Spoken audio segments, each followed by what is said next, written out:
Sekitar paruh akhir abad ke-6 Masehi, dunia berada dalam ketegangan politik yang panjang. Dua kekuatan besar, Romawi Timur dan Persia, saling berhadapan dalam konflik yang melelahkan. Namun, jauh dari pusat kekuasaan itu, di wilayah tandus Jazirah Arab, berdiri sebuah kota bernama Mekah. Mekah tidak memiliki sungai besar, tidak memiliki lahan pertanian luas, sumber penghidupannya bertumpu pada perdagangan kafilah dan pada kedudukannya sebagai pusat keagamaan. Di tengah kota berdiri Ka'bah. Menurut tradisi Islam, Ka'bah dibangun kembali oleh Nabi Ibrahim dan Nabi Ismail alaihimassalam sebagai rumah tauhid. Namun berabad-abad kemudian, ajaran tauhid itu mengalami penyimpangan. Patung-patung diletakkan di sekeliling Ka'bah. Setiap kabilah memiliki berhala masing-masing. Sistem sosial masyarakat Arab saat itu berbasis kesukuan. Kekuatan dan kehormatan kabilah menjadi hal utama. Hukum ditegakkan berdasarkan solidaritas suku. Jika satu anggota kabilah terbunuh, peperangan bisa berlangsung puluhan tahun. Praktek riba, perjudian, dan konsumsi khamr menjadi kebiasaan. Sebagian kabilah menganggap kelahiran anak perempuan sebagai aib, hingga ada yang melakukan penguburan hidup-hidup. Namun, masyarakat Arab juga memiliki kelebihan. Mereka menjaga kehormatan tamu, memiliki keberanian dan kemampuan bahasa yang tinggi. Syair menjadi bagian penting dari budaya mereka. Dalam konteks sosial seperti inilah, Nabi terakhir akan dilahirkan.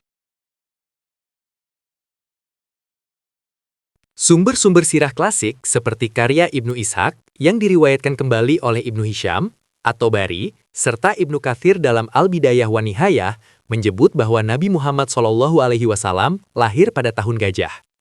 Tahun gajah adalah tahun ketika seorang penguasa Yaman bernama Abraha al-Ashram berusaha menyerang Ka'bah. Secara kronologis Masehi, peristiwa ini diperkirakan terjadi sekitar 570 atau 571 Masehi. Perbedaan angka tersebut muncul karena konversi dari penanggalan Arab kuno ke kalender Masehi dilakukan kemudian oleh para sejarawan. Yang paling kuat dalam tradisi Islam bukan angka Masehinya, melainkan penyebutan bahwa Nabi SAW lahir pada tahun gajah. Abraha adalah gubernur Yaman di bawah kekuasaan kerajaan Aksum dari Afrika Timur. Ia membangun sebuah gereja besar di Sana'a dengan tujuan menjadikannya pusat ziarah baru bagi bangsa Arab. Namun, bangsa Arab tetap memuliakan Ka'bah di Mekah sebagai pusat spiritual mereka. Menurut riwayat dalam kitab-kitab sirah, karena merasa upayanya gagal menarik perhatian bangsa Arab, Abraha memutuskan untuk menghancurkan Ka'bah agar tidak lagi menjadi pusat ziarah. Ia menyiapkan pasukan besar. Yang paling mencolok adalah keberadaan beberapa ekor gajah perang. Bagi masyarakat Arab saat itu, penggunaan gajah dalam peperangan adalah sesuatu yang luar biasa dan menimbulkan ketakutan. Pasukan bergerak dari Yaman menuju Mekah. Beberapa kabilah mencoba menghadang, tetapi tidak berhasil menghentikan laju pasukan tersebut. Saat pasukan gajah yang dipimpin oleh Abraha mendekati Mekah, mereka merampas harta penduduk, termasuk unta milik Abdul Muthalib bin Hashim, pemimpin Quraisy dan kakek Nabi Muhammad SAW. Abdul Muthalib dikenal sebagai tokoh terhormat di Mekah. Ia memegang tugas sikoyah, yaitu menyediakan air bagi jamaah haji. Ia menemui Abraha untuk meminta kembali unta-untanya. Dalam riwayat sirah disebutkan, Abraha semula terkesan dengan kewibawaan Abdul Muthalib. Namun ketika ia mengetahui bahwa Abdul Muthalib hanya meminta unta dan tidak membicarakan Ka'bah, ia merasa heran.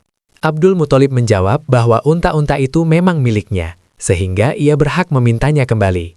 Adapun Ka'bah, menurut keyakinannya adalah rumah Allah, maka Allah sendiri yang akan menjaganya. Setelah itu, penduduk Mekah mengungsi ke perbukitan sekitar kota, tidak melakukan perlawanan militer, melainkan menyerahkan urusan Ka'bah kepada Allah.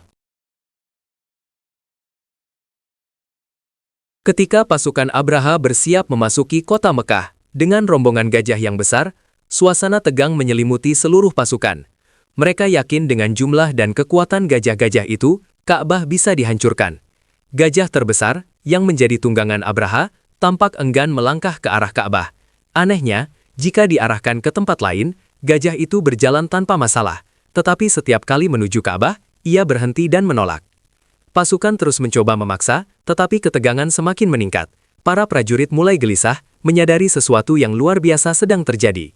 Saat itulah, Allah menurunkan pertolongannya.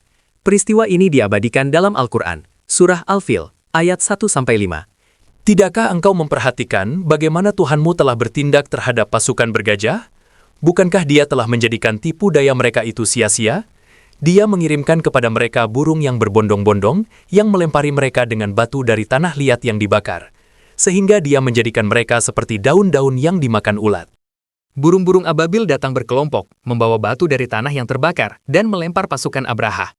Suasana berubah total, para prajurit ketakutan, gajah-gajah panik, dan satu persatu jatuh tersungkur. Pasukan yang besar dan berpengalaman itu hancur total dalam sekejap, bagaikan daun-daun yang dimakan ulat. Tafsir Ibnu Katsir menegaskan bahwa peristiwa ini benar-benar terjadi dan menjadi tanda kekuasaan Allah dalam menjaga Ka'bah. Abraha sendiri selamat dari serangan langsung, namun ekspedisinya gagal total. Rencananya untuk menghancurkan Ka'bah musnah, dan ia pulang dengan kehancuran moral serta kekalahan besar. Ka'bah tetap selamat, dan peristiwa ini menegaskan bahwa rumah suci itu dijaga langsung oleh Allah. Tahun terjadinya peristiwa ini kemudian dikenal sebagai Tahun Gajah, yang juga menjadi tahun kelahiran Nabi Muhammad SAW. Dalam perspektif sejarah dan teologi, Tahun Gajah menandai awal dari fase baru. Allah menjaga rumahnya, dan di tahun yang sama lahirlah Nabi terakhir yang kelak akan mengembalikan Ka'bah sebagai pusat tauhid bagi seluruh umat manusia. Pada tahun yang sama, Tahun Gajah, yang diperkirakan sekitar 570 atau 571 Masehi, lahirlah seorang anak dari keluarga Bani Hashim. Namanya Muhammad bin Abdullah. Nabi Muhammad SAW lahir pada hari Senin. Hal ini berdasarkan hadis sahih yang diriwayatkan oleh Imam Muslim. Ketika beliau ditanya tentang alasan berpuasa pada hari Senin, beliau menjawab bahwa hari itu adalah hari beliau dilahirkan, dan hari wahyu pertama kali diturunkan kepadanya. Para ulama sepakat tentang hari Senin, namun berbeda pendapat tentang tanggal pastinya. Mayoritas menyebut bulan Rabiul Awal pada Tahun Gajah. Ayah beliau, Abdullah bin Abdul Muthalib, wafat sebelum beliau lahir.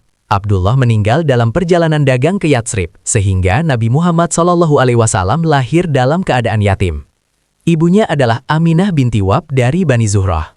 Nasab beliau adalah Muhammad bin Abdullah bin Abdul Muthalib yang dikenal juga dengan nama Syaibah, bin Hashim, bin Abdumanaf, bin Qusay, bin Kilab, bin Murrah, hingga sampai kepada Adnan. Dan dari Adnan inilah nasab beliau bersambung kepada Nabi Ismail bin Ibrahim alaihissalam. Beliau berasal dari Bani Hashim, keluarga yang memiliki kedudukan terhormat dalam suku Quraisy. Namun beliau tidak lahir dalam keluarga kaya raya atau penguasa. Kehidupan beliau sejak awal sudah ditandai dengan kehilangan ayah. Ketika Nabi Muhammad SAW lahir, dunia tidak sedang berada dalam masa kejayaan moral. Kekaisaran Romawi dan Persia mengalami peperangan panjang yang melemahkan kedua belah pihak. Di berbagai wilayah, ajaran tauhid telah mengalami perubahan dan penyimpangan. Di Jazirah Arab sendiri, penyembahan berhala telah menguasai pusat ibadah yang dahulu dibangun atas dasar tauhid.